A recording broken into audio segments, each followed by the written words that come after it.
전 청년께서 하나님의 말씀을 봉독해 주시겠습니다.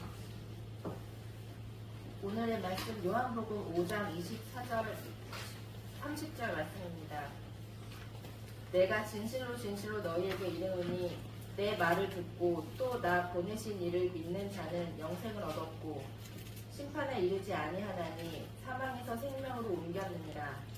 진실로 진실로 너희에게 이르노니 죽은 자들이 하나님의 아들의 음성을 들을 때가 오나니 곧 이때라. 듣는 자는 살아나리라.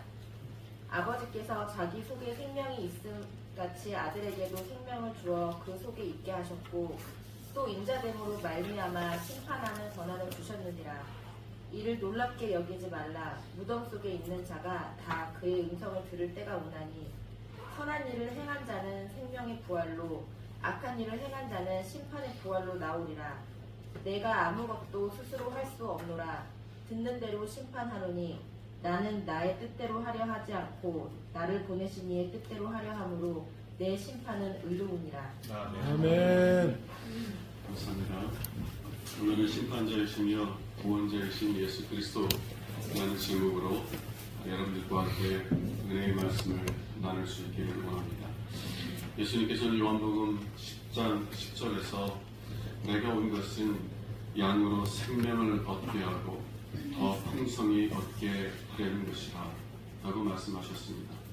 예수님께서 사람이 되셔서 이 땅에 오신 목적은 우리로 하여금 하나님의 생명을 얻게 하시고 그 생명을 더욱 풍성히 누리게 하시기 위한 것이라는 것입니다. 그러므로 저는 여러분들을 섬기면서 여러분들이 하나님의 생명을 풍성히 누리는 것을 보는 것보다 더 감사하고 더 기쁜 일은 없는 것 같아요. 지난주 우리 서교사님이 설교단 리모델링을 하면서 함께 기도하는데 눈물을 흘리시면서 이렇게 고백을 하는 거예요. 하나님께서 이 설교단을 리모델링할 수 있는 그런 마음을 주셨고 또 그런 일을 할 수 있도록 해주신 은혜가 너무 감사하다는 거예요. 또 지난주에 사랑하는 아버지를 떠나버리고 슬픔 가운데 장례식을 치른 우리 조 권사님, 비록 슬픔 가운데 장례식을 치렀지만 하나님께서 우리 권사님과 그 가족을 위로해 주셨다 고백하며 그 은혜를 감사하더라고요. 슬프지만 하나님의 위로로 그 영혼이 밝게 빛나는 모습들을 보았습니다. 왜 또 권사님들이 그러한 고백 속에 살아가게 된 것입니까? 주님께 주신 생명 때문이 아니에요. 그 생명을 누리기 때문이 아닙니까? 두 분 권사님만 그런가요? 제가 여러분들을 볼 때마다 여러분 얼굴에 비춰지는 그 하나님의 은혜가 밝게 빛나요. 주님께 나오면서 기쁨으로 주님께 나오고 기쁨으로 하나님을 예배하고 찬송하는 여러분의 모습, 주님을 예배하면서 주님을 섬기면서 그것이 여러분들에게 무거운 짐이 아니라 기쁨과 감사의 고백이 되는 것들을 보면서 하나님께서 살아가는 자녀들에게 생명을 주셨고 그 생명을 풍성히 누리게 하시는구나 라는 것을 보면서 얼마나 하나님께 감사하며 우리 하나님을 찬송하게 되는지 모르겠습니다. 저는 여러분들이 하나님께서 여러분들에게 주신 하나님의 생명을 풍성히 누릴 수 있기를 원합니다. 그래서 오늘 말씀은 왜 하나님께서 우리가 어떻게 감사와 기쁨이 충만한 생명의 삶을 누릴 수 있게 되는 것인지에 대해서 살펴보려고 합니다. 그러나 그 전에 먼저 죽음이라는 것은 무엇인가, 생명이라는 것은 무엇인가에 대한 정의를 여러분들과 함께 살펴보기를 원합니다. 여러분, 죽음이라는 것은 무엇이고 생명이라는 것은 무엇이에요? 성경에서 말하는, 예수님께서 말하시는 사망과 죽음은 무엇입니까? 오늘 말씀 24절을 함께 보도록 하겠습니다. 내가 진실로 진실로 너에게 이르노니 내 말을 듣고 또 나 보내신 이를 믿는 자는 영생을 얻었고 심판에 이르지 아니하나니 사망에서 생명으로 옮겼느니라. 죽음에서 생명으로 옮겼느니라. 예수님은 예수님을 보내신 하나님 아버지를 믿는 자, 그리고 자신의 말을 듣는 자들은 영원한 생명을 얻었으며 사망에서 생명으로 옮겨졌다고 말씀하고 계세요. 그럼 예수님이 말씀하시는 죽음은 무엇이고 생명은 무엇입니까? 성경에서 죽음은 본질적으로 우리가 사랑하는 대상들로부터 분리되는 것을 의미합니다. 죽음은 단순히 우리의 호흡이 끊어지고 우리 육신이 썩어지는 것을 의미하는 것이 아니라 죽음은 본질적으로 우리가 사랑하는 대상들로부터 분리되는 것을 의미한다는 것이에요. 우리가 사랑하는 모든 것들, 우리가 사랑하는 모든 사람들로부터 죽음은 우리를 분리시키는 것입니다. 사랑하는 가족을 잃은 사람들이 왜 슬픔 가운데 애통하게 되는 것입니까? 왜냐하면 그 사랑하는 사람을 더 이상 볼 수 없기 때문에 그런 건 아니에요. 먼 나라로 이민 가서 이제는 살면서 다시는 만날 수 없는 그런 상황에 이를지라도 정말 아쉬워하지만 그렇게 애통하지는 않습니다. 왜 그래요? 살아있으면 언젠가는 다시 볼 수 있다는 희망이 있기 때문에 그렇습니다. 그러나 죽음은 그러한 희망조차도 빼앗아간다는 거예요. 죽음은 우리가 사랑하던 모든 것들, 우리가 사랑하는 모든 사람들로부터 우리를 분리시키는 거예요. 그럼 예수님께서 말씀하시는 생명은 무엇입니까? 여러분들은 예수님께서 말씀하시는 생명이 단순히 숨을 쉬고 있다는 것을 의미하지는 않을 것이라 하는 것을 이해하실 것입니다. 여러분들이 비록 건강할지라도요, 여러분들이 사랑하는 것을 하지 못하게 될 때 여러분들은 내가 살고 있지만 사는 것이 아니다 라고 느끼게 될 것이에요. 여러분들이 사랑하는 모든 것들이 사라져가는 것을 볼 때, 허물어져가는 것을 볼 때 나는 살았지만 사는 것이 아니다 라고 고백하게 될 것입니다. 여러분들이 사랑하는 사람들과 갈등 속에서 살아갈 때, 사랑하는 사람들과 사랑하며 살아가는 것이 아니라 오히려 그 사람들로 인하여서 상처를 받고 아픔을 겪고 갈등을 겪을 때 여러분들은 내가 사는 것이 아니다 라고 생각하게 될 것이라는 거예요. 그렇습니다. 예수님께서 말씀하시는 생명은 단순히 우리가 호흡을 하고 있다는 것을 의미하는 것이 아니라 사랑하는 대상과의 관계가 회복되는 것을 의미해요. 정말 우리가 사랑하는 대상들과 사랑의 관계 속에서 그 사랑의 대상을 인하여 즐거워하고 기뻐하는 삶을 살아가는 것, 이것이 예수님께서 말씀하시는 생명이라는 것입니다. 특별히 여러분들을 그 어떤 것보다 사랑하시는 하나님과의 관계가 회복되어서 여러분들이 하나님이 여러분을 얼마나 사랑하신지를 깨닫고 그 사랑을 인하여서 기뻐하고 그 하나님을 즐거워하는 상태, 그것이 성경에서 말하는 생명이라는 것입니다. 여러분들은 하나님께서 여러분들을 사랑하신다는 것을 아세요? 네. 그래서 그 사랑에 감격하며 기뻐하고 즐거워하고 있습니까? 만약 그렇다면 여러분들은 생명을 가지고 있는 것이에요. 여러분들은 살아있는 것입니다. 근데 만약 여러분들이 하나님을 믿는다고 하면서도, 하나님을 믿고 그래서 교회에 다닌다고 하면서도 하나님의 사랑을 느끼지 못해요. 하나님의 사랑이 너무 비현실적으로 느껴져요. 하나님의 사랑을 알지 못하기 때문에 교회 나와서 하나님을 섬기는 삶이 기쁨의 시간이 되는 것이 아니라 무거운 짐이 되는 것이에요. 제가 비록 신학교에 다녔었지만 하나님을 섬긴다는 것이 너무나 무거운 짐이라고 느껴졌던 것처럼, 비록 교회에 다니고 하나님을 믿는다고 고백할지라도 예배드리는 것이, 하나님을 섬기는 일이 기쁨과 즐거움이 되는 것이 아니라 무거운 짐이라고 느껴지게 될 수 있다는 것이, 만약 그렇다면요, 여러분들이 한 번도 하나님의 사랑을 깨닫고 경험해보지 못했다면 그러면 아마도 여러분들은 영적으로 죽어있는 상태에 있는 것입니다. 사랑하는 여러분, 여러분은 어떤 상태에 있어요? 비록 육신은 살아있지만 여러분의 영혼은 가지가 생명의 근원인 나무의 뿌리에서 끊어진 것처럼 하나님과의 생명적인 관계에서 끊어져 있지는 않습니까?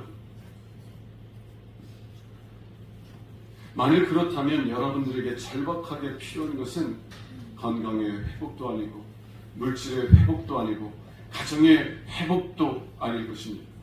여러분들에게 절박하게 필요한 것은 하나님의 생명입니다. 예수님께서 마가복음 8장 36절에서 이렇게 말씀하셨습니다. 사람이 만일 온 천하를 얻고도 자기의 목숨을 잃는다면 무엇이 유익하겠는가? 생명보다 더 중요한 것이 어디냐는 것이에요. 만일 우리가 하나님의 생명을 잃어버렸다면 온 천하를 가진다 할지라도 그것이 무슨 유익이냐는 것입니다. 우리가 원하는 모든 것들을 성취하고 우리가 원하던 모든 것들을 이루었을지라도 우리가 하나님의 생명으로부터 끊어졌다면, 그래서 영적으로 죽어있다면 우리가 이룬 모든 것들이 무슨 유익이 있느냐는 것입니다. 왜 하나님의 생명을 얻는 것이 다른 어떤 것보다 더 절박하고 중요한 문제인 것입니까? 왜냐하면요, 하나님의 사랑을 깨닫지 못하고 그래서 하나님을 사랑하지 못하는 사람들은 결코 하나님 나라에 들어가려고 하지 않기 때문입니다. 저는 단순히 우리가 죽어서 가는 천국만을 의미하는 것은 아닙니다. 지금 하나님을 믿는 사람들은 지금 이 땅에서 하나님 나라를 맛보며 살아갈 수 있어요. 하나님의 다스림 아래에서 살아갈 수 있어요. 하나님의 사랑의 돌보심 속에서 살아갈 수 있는 것입니다. 저는 여러분들이 죽어서만 천국에 가는 것이 아니라 지금 이 땅에서 여러분들 살아가시는 하나님 아버지의 사랑의 돌보심 속에 살아가길 원해요. 하나님께서 내가 알지 못하는 곳으로 인도하시지만 그것이 나에게 얼마나 복된 길인지를 깨닫고 경험하고 고백하는 은혜를 누려가기를 원합니다. 아멘. 하나님께서 나를 위하시면 누가 나를 대적하리요? 천만인이 나를 둘러싸서 나를 죽이려 할지라도 하나님께서 나와 함께 하시면 저와 천만인이 무슨 소용이 있을까요? 여러분, 하나님께서 나를 지키시고 나를 돌보시고 나를 보호하시는 그 은혜, 그 하나님 나라를 지금 이 땅에서도 누리기를 간절히 원한다는 것이에요. 그런데 여러분들이 하나님의 사랑을 깨닫지 못하고 하나님의 사랑을 경험하지 못하고 그래서 하나님을 원하지 않게 되면 하나님께서 하나님 나라를 거둬주시려고 해도 여러분들이 하나님 나라에 들어가지 않으려고 하는 거예요. 우리가 예배 시간 처음에 늘 함께 암송하는 구절이죠. 예수님께서 부르십니다. 누구든지 목마른 자는 내게로 와서 마시라. 누구든지 오라는 거예요. 저와 같은 죄인도 오라는 거예요. 삭개와 같은 죄인도 오라는 거예요. 그저 와서 내가 너에게 값없이 주는 생수를 마시고 너 영혼의 참된 만족을 누리는, 내가 생수이니 너희는 내게 와서 영혼의 안식을 누리고 영혼의 참된 만족을 누려라 부르시는 거예요. 근데 그런 예수님의 부르심 속에 모든 사람들이 아멘하고 응답하였습니까? 그렇지 않아요. 예수님께서 십자가를 지시기 위해서 예루살렘을 향해 나가실 때 예수님은 예루살렘을 보시면서 눈물을 흘리시면서 이렇게 말씀하십니다. 예루살렘아 예루살렘아, 암탉이 새끼를 날개 아래 모음같이 내가 너희를 모으려고 한 적이 몇 번이더랴. 그러나 너희가 원하지 않는다.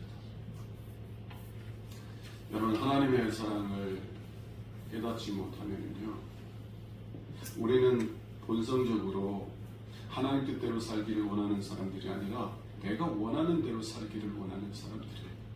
하나님의 은혜를 경험하지 못하면요, 하나님 통치 아래 살아가는 삶 자체가 감옥같이 느껴지는 거예요.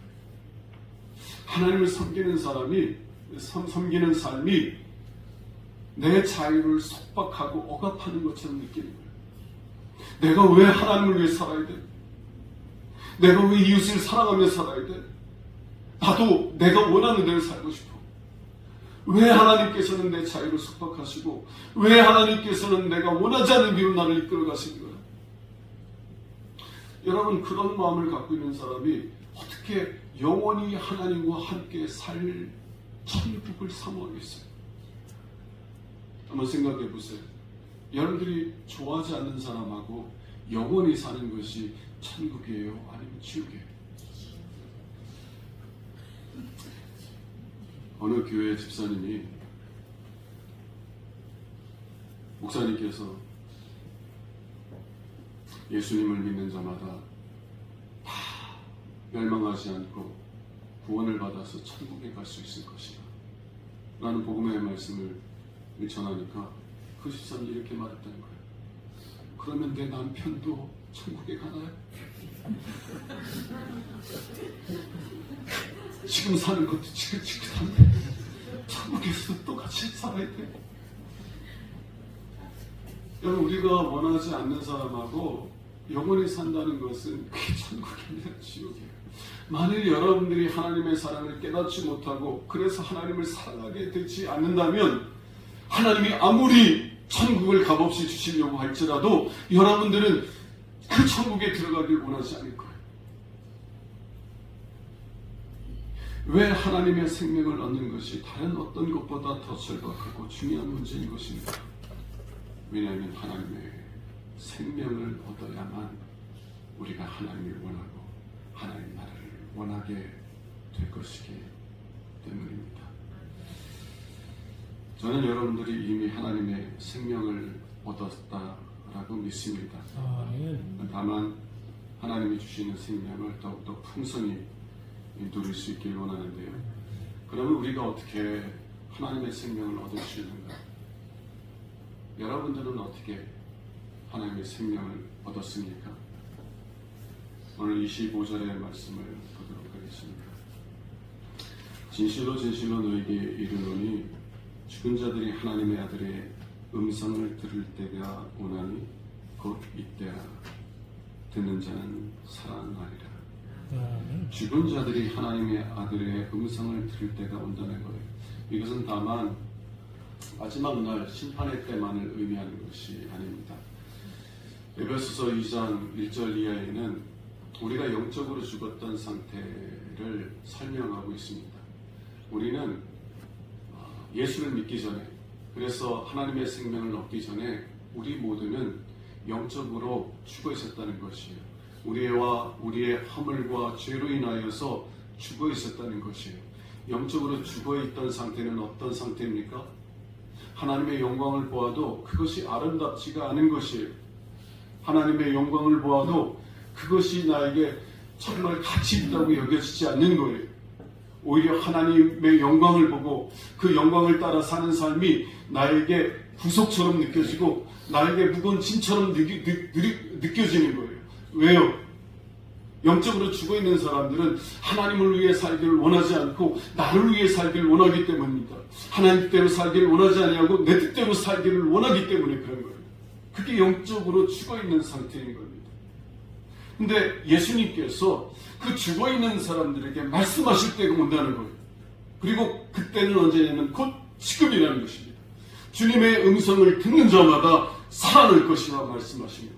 우리가 어떻게 생명을 얻습니까? 예수님의 음성을 듣게 되면, 예수님의 말씀을 듣게 되면 우리에게 다른 사람에게 말씀하시는 말씀이 아니라 나에게 말씀하시는 예수님의 말씀을 듣게 되면 우리가 죽음에서 생명으로 일어나게 된다는 것입니다. 성경은요, 하나님께서 아들 예수 그리스도를 통해서 온 만물을 창조하셨다. 골로새서에서 그렇게 말씀하세요. 하나님께서 아들을 통해서 이 세상을 창조하셨다. 모든 것은 하나님 아버지로부터 나오지만 그 아버지의 뜻을 따라서 이 세상을 창조하신 자는 하나님 아들 예수 그리스도예요. 그래서 창세기 1장에 보면 하나님 아버지의 뜻대로 우리 주 예수 그리스도께서 이 세상을 창조하는 그런 모습들이 나타납니다. 예수님께서 이 세상을 무엇으로 창조하셨어요? 주님의 말씀. 주님이 말씀하시니 빛이 생겼고 주님이 말씀하시니 해와 달과 별들이 생겼고 예수님은 자신의 능력의 말씀으로 모든 만물을 창조하셨습니다.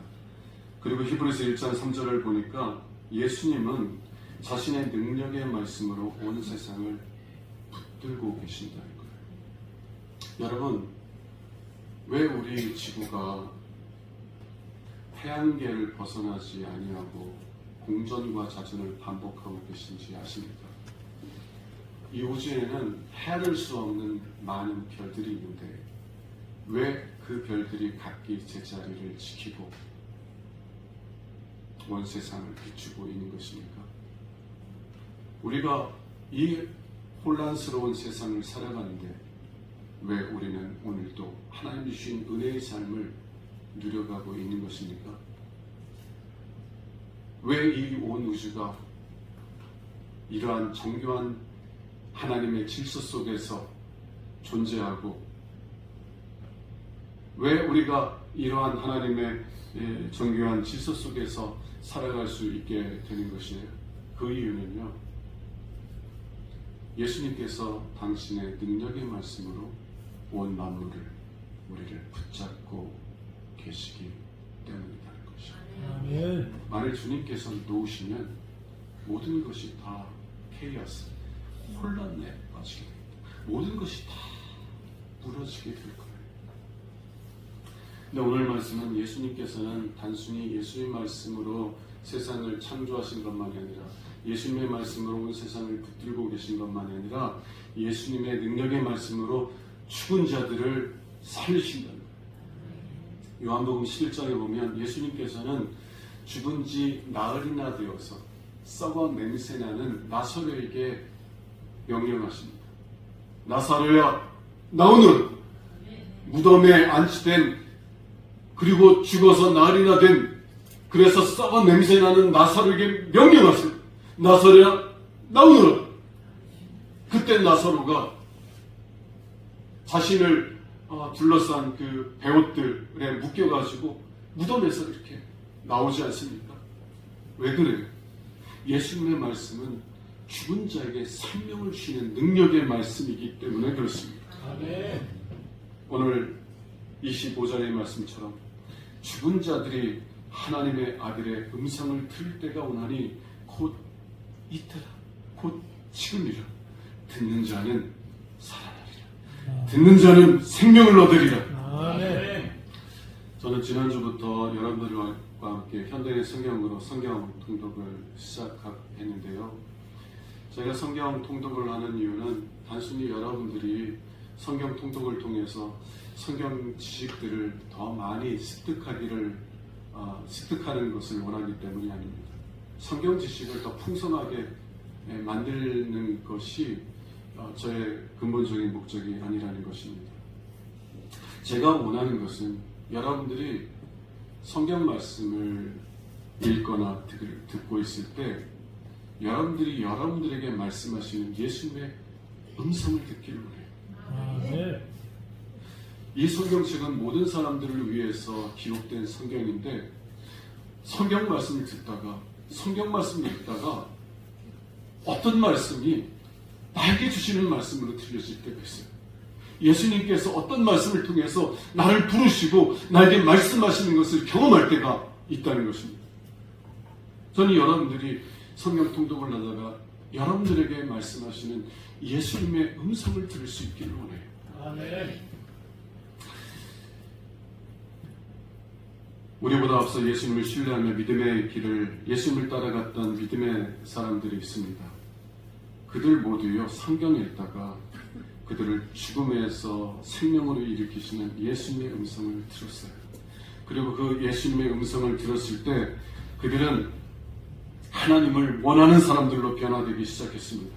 하나님을 사랑하지 않았던 그들이 그 어떤 것보다 하나님을 사랑하는 사람들로 변화되기 시작했어요. 썩어질 세상의 영광을 따라 살던 사람들이 영원한 하나님의 영광을 위해 살아가는 사람들로 변화되기 시작했다는 것입니다. 도대체 그들에게 어떤 일이 일어났던 것입니까?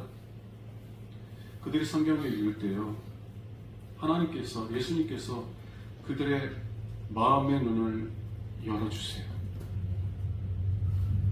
예수님께서 그들의 마음의 눈을 열어주시기 전까지는 성경을 읽으면 답답해요. 뭘 얘기하는지도 이해도 안 돼요. 재미가 없어요. 그래서 정 읽고 싶으면 잠이 오는 밤에, 잠이 오지 않는 밤에 수면제 대신 성경을 읽으면 잠이 잘 오니까 이 성경을 읽어요. 근데 성경을 읽어도 재미가 없어요. 그래서 새해에는 꼭 성경을 통독하리라 굳은 결심을 하고 성경을 통독했다가 출애굽기에 성막이 나오면 그때부터 포기하기 시작해요. 레위기에 이상한 법들이 나오면 포기하기 시작해요. 왜요? 재미가 없으니까. 그 말씀들이 이해가 안 되니까. 그 말씀들이 은혜가 안 되니까. 근데 어느 날 성경을 읽는데 그 성경을 통해서 하나님이 우리의 마음의 눈을 열어주셔서 하나님의 아들 예수 그리스도의 영광을 포기하신 거예요. 예수님이 다른 위대한 스승과 같은 그런 위대한 역사적인 스승만이 아니었구나. 예수님은 하나님의 아들이셨구나. 예수님은 나를 창조하신 창조주였구나. 근데 그 예수님이 나를 구원하시기 위해서 사람의 모습으로 이 땅에 오셨고, 내가 온 것은 섬김을 받으려 한 것이 아니라 도리어 섬기고 자기의 생명을 대속물로 주기 위함이라 말씀하신 주님의 영광을 보기 시작하는 거예요. 예수님께서 십자가에 달려서 죽으신 것은 그가 연약해서, 그가 약해서 죽은 것이라 생각했었는데, 예수님이 십자가에 달려 죽으신 것은 내 죄를 씻으시고 나를 구원하시기 위한 하나님의 사랑의 표현이라는 것을 깨닫기 시작하는 겁니다. 예수님께서 낮아심으로 우리를 높여주기 원하셨고, 예수님께서 가난하심으로 우리를 부유하게 해주기 원하셨고, 예수님이 연약한 자가 되심으로 우리가 강하고 능한 자가 되시기를 원하셨다는 것을 깨닫게 되면서 주님을 사랑하기 시작하게 되었다는 것입니다. 저는 여러분들에게도 이러한 은혜가 있길 원해요. 성경을 통독할 때 이 하나님께서 여러분의 마음의 눈을 열어주셔서 예수 그리스도의 영광을 보게 해주시길 원합니다. 아멘. 예수님의 아름다움에 사로잡혀서 예수님을 따라가는 믿음의 사람들이 되도록 은혜 주실 수 있기를 원합니다. 아멘. 예수님의 능력의 말씀은요, 죽은 자를 살아나게 하세요. 죽은 자들이 하나님의 아들의 음성을 들을 때가 오나니 곧 이때라. 듣는 자는 살아나리라. 그런데 저에게는 한 가지 질문이 있습니다. 한 가지 의문이 있어요. 저와 여러분들이 이 질문을 우리 자신에게 물을 수 있기를 원합니다. 그 질문이 이런 거예요. 예수님은 온 세상을 심판하시는 심판자입니다. 온 세상의 심판자로서 우리에게 말씀하실 때 왜 예수님의 말씀은 우리를 정죄하는 말씀이 아니라 우리에게 생명을 주시는 능력의 말씀이 되는 것입니까? 여러분, 우리 자신들도요, 좀 답답한 사람들 보면, 답답한 가족들을 보면 어떤 말을 해요? 정죄하고 판단하는 말을 하지 않습니까? 좀 가족들의 연약한 모습, 어리석은 모습들 보면 우리의 입에서 어떤 말들이 나가요? 오히려 더 소중히 여기고 위로하고 격려하는 말이 나와요? 아니면 정죄하는 말이 나와요?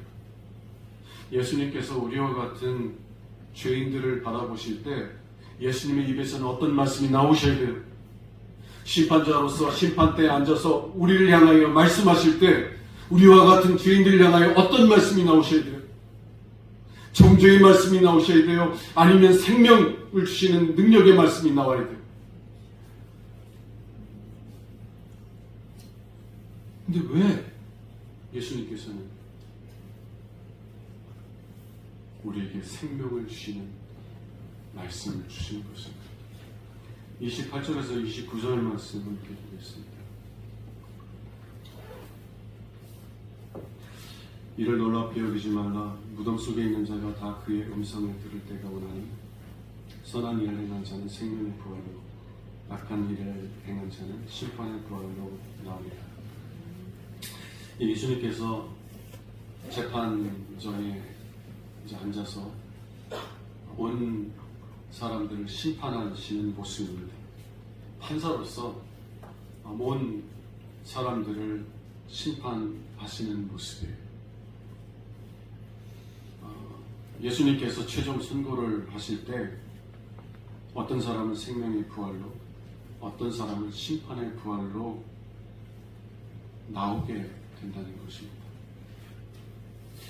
이 말씀을 저는 종말의 때만을 의미하지 않는다고 생각합니다.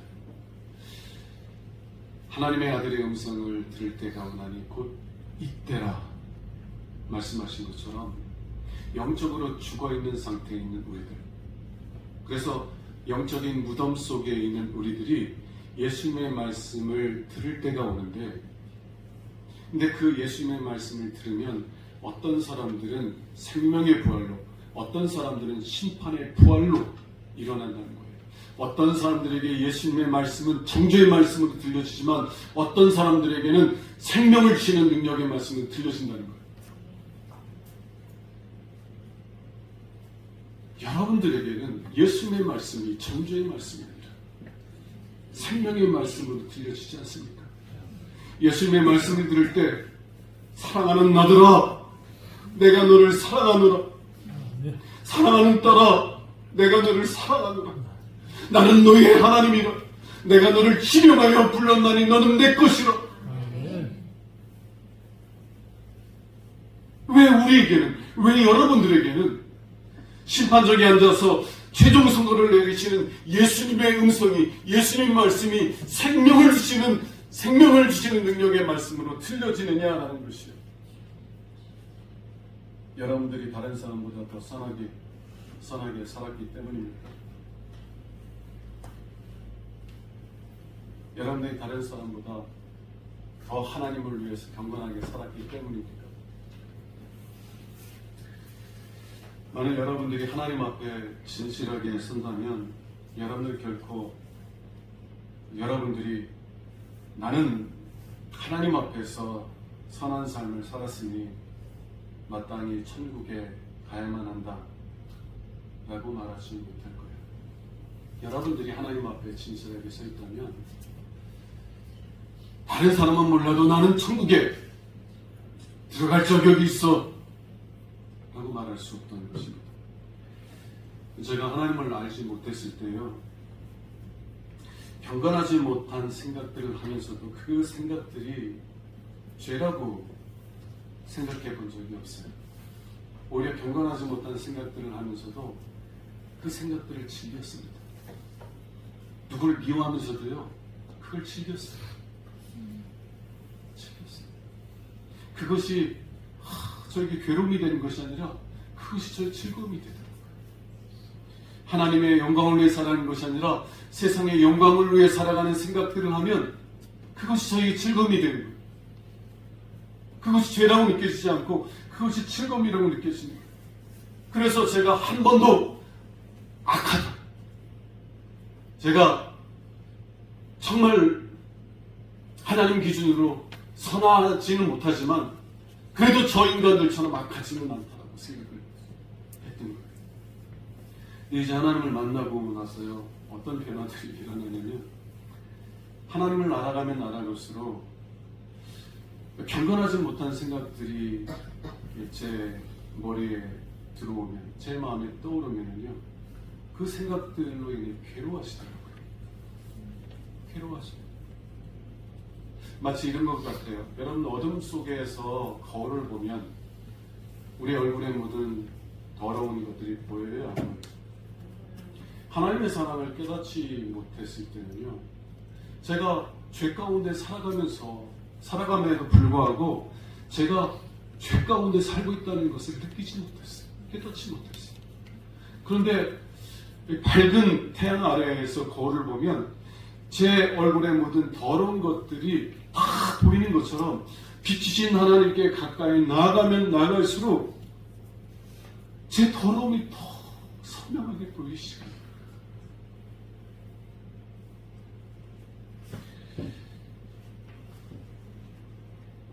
저는 죄인이에요.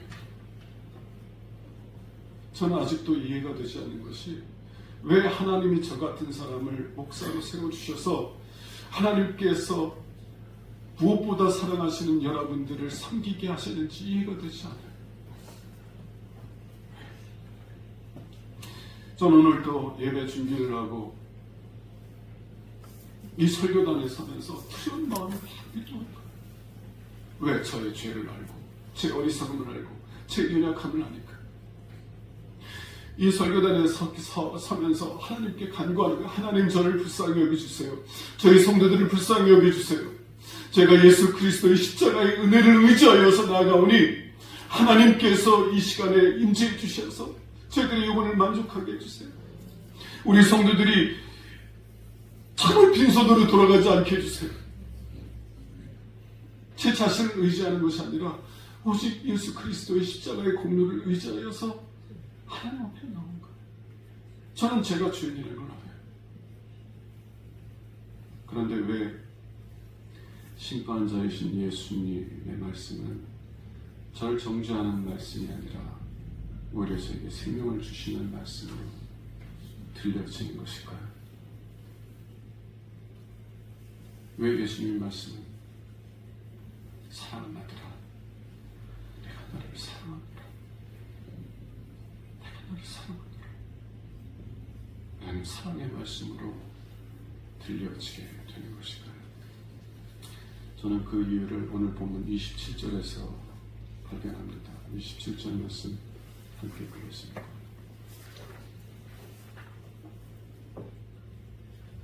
또 인자됨으로 말미암아 심판하는 권한을 주셨느니라.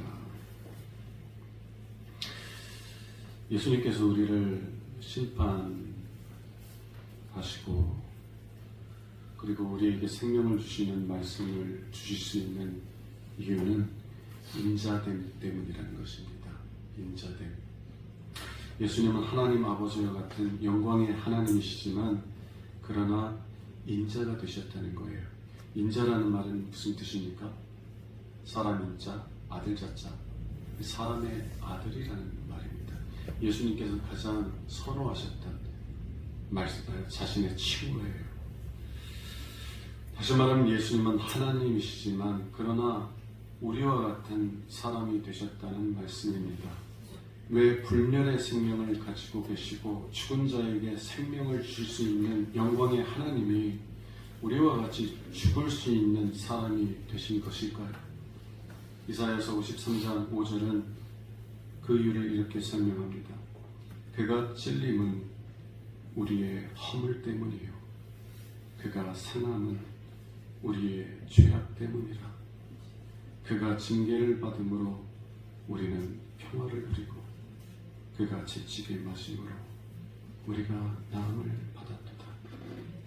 만일 예수님께서 십자가에서 우리를 대신하여서 우리의 죄를 짊어지고 하나님의 심판을 받지 않으셨다면 그러면 여전히 우리는 죄 가운데 머물러 있게 될 것이고 죄인을 보시는 하나님께서는 우리를 향하여 진노하시며 우리를 정죄하실 것입니다. 여러분 노아의 심판을 기억하세요? 여러분 소돔과 고모라의 심판을 기억하세요? 하나님께서 택하신 백성일지라도 그들이 지속적으로 불순종하셨을 때 하나님께서 그들을 어떠한 어미함으로 심판하셨는지를 기억하십니까? 하나님의 눈은 정결하셔서 차마 악을 보지도 못하시는 분이에요. 하나님은 죄에 대해서, 악에 대해서 진노하시는 분입니다. 하나님은 오래 참으시는 분이지만 그러나 끝까지 참으시지 아니하고 죄를 심판하시고 죄를 정결케 하시는 거룩하신 하나님이시는 것입니다. 만일 예수님께서 우리의 죄를 씻기 위하여서 십자가에 달리지 않으셨다면 그러면 하나님께서는 우리를 정죄하시는 하나님이 되셨을 거예요. 그러나 예수 그리스도께서 우리를 대신하여 십자가에 죽으심으로 우리의 모든 죄를 씻어주심으로 예수님께서는 하나님과 우리 사이에 화평을 이루셨습니다.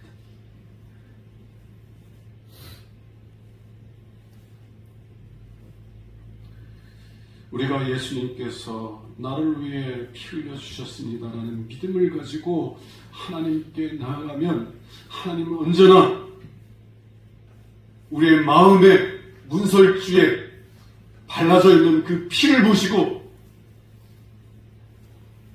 너는 죄없도다, 너는 의롭도다 여겨주시는 거예요. 예수님 전 거룩하고 흠이 없고 첨이 없는 거룩한 백성으로 여겨주시고 받아들여 주신 거예요. 여러분, 왜 심판자이신 예수님의 말씀이 여러분들을 정죄하는 정죄의 말씀이 아니라 여러분들에게 생명을 주시는 생명의 말씀으로 들려지게 되는 것입니까? 예수님께서 사랑의 아들이 되셔서 저와 여러분을 대신하여서 십자가에서 피 흘려 주셨기 때문입니다. 그래서 예수님의 말씀이 우리를 정죄하는 말씀이 아니라 생명을 주시는 말씀이 되었다는 것입니다. 사랑하는 여러분, 여러분들은 왜 여러분이 하나님의 생명을 누리고 계신지 아십니까? 왜 교회 나오는 것이 즐겁고 교회 나오면 행복하고 왜 여러분들이 그러한 하나님의 생명을 누리고 계신지 아세요? 여러분이 남들보다 더 의롭게 살았기 때문입니까? 아니에요. 여러분들의 공로 때문이 아니라 우리에게 생명을 주시기 위해서 십자가에서 피 흘려 주신 주님의 은혜 때문인 줄로 믿습니다. 아멘. 여러분들이 사탄의 정죄로 인하여서 죄책감을 가지고 있을 때 여러분 자신을 바라보지 마세요. 오히려 여러분들에게 피 흘려주신 예수 그리스도를 바라보세요. 저는 이 십자가, 성도사님 십자가를 이렇게 주셨는데 너무 십자가가 좋더라고요. 어느 교회들 가보면 십자가가요 항상 저 구석으로 밀려 있어요. 가운데는 뭐가 있어요? 스크린. 저는 별로 안 좋아요. 또 어떤 교회 가보면 십자가는 가운데 있는데 스크린으로 십자가를 가려놨어. 저는 별로 원하지 않습니다. 십자가가 가운데 있기를 원해요. 이렇게 말씀을 전하는데 십자가 때문에 좀 제 얼굴이 잘 안 나온다고 그러면 제가 옮길 거예요, 자리를. 제 얼굴이 잘 나오는 게 중요한 게 아니라 십자가가 중심에 있었으면 좋겠어요. 여러분들이 저를 바라보는 것이 아니라 여러분들에게 생명을 주시기 위해서 십자가에서 피 흘려주신 예수님의 그 놀라운 사랑을 좀 바라봤으면 좋겠어요. 사탄이 여러분들을 정죄할 때에 십자가의 사랑을 굳게 붙잡고 다시 믿음으로 하나님 앞에 설 수 있는 여러분들이 될 수 있기를 원합니다. 사탄이 또 여러분들의 교만을 자극하여서 여러분들이 십자가의 은혜를 의지하는 것이 아니라 여러분의 공로를 의지하게 만들었어. 내가 다른 사람보다 더 우월하다고. 저 인간은 천국에 가지 못할지라도 나는 천국에 마땅히 가야 된다고 여기는 교만을 일으킬 때 십자가를 바라보세요. 만일 여러분들이 남들보다 더 의로운 삶을 살았기 때문에 여러분들이 하나님 앞에서 인정받을 만한 공로를 행했기 때문에 하나님께서 여러분들에게 생명을 주시고 여러분들을 하나님 나라로 영접해 주신다면 예수님은요 헛되이 죽으신 거예요. 안 죽어도 되는데 죽은 거예요. 예수님의 죽음을 헛된 죽음으로 만들지 마시기 바랍니다. 아멘. 오히려 사탄이 여러분을 정죄할 때 혹은 사탄이 여러분들 교만하도록 자극할 때 언제나 십자가 앞에 서기 바랍니다. 십자가의 사랑을 기억하길 바랍니다. 지금 내가 하나님의 생명 가운데 있는 것은, 지금 내가 하나님의 생명을 누리는 것은 예수님께서 인자가 되셨기 때문입니다. 예수님께서 사람의 아들이 되셔서 나를 대신하여 십자가에서 저주받으셨기 때문이라는 사실을 기억하고 여러분들이 누리는 그 생명이 예수님의 피값을 통해 얻어진 것임을 깨닫고 주님을 더욱더 사랑하고 기뻐하는 믿음의 사람들이 되시기를 주님의 이름으로 축원합니다. 아멘. 기도하겠습니다. 주님께서 인자가 되셔서 십자가에 피 흘려 죽으심으로 하나님의 말씀이 우리를 죽이는 말씀이 아니라 우리에게 생명을 주시는 말씀이 되었음을 고백합니다. 아멘. 하나님, 주님께서 핏값을 지불함으로 우리에게 주신 그 생명을 더욱더 풍성히 누려갈 수 있도록 은혜 베풀어 주옵소서. 아멘. 우리 주 예수 그리스도 이름으로 기도합니다. 아멘. 찬송하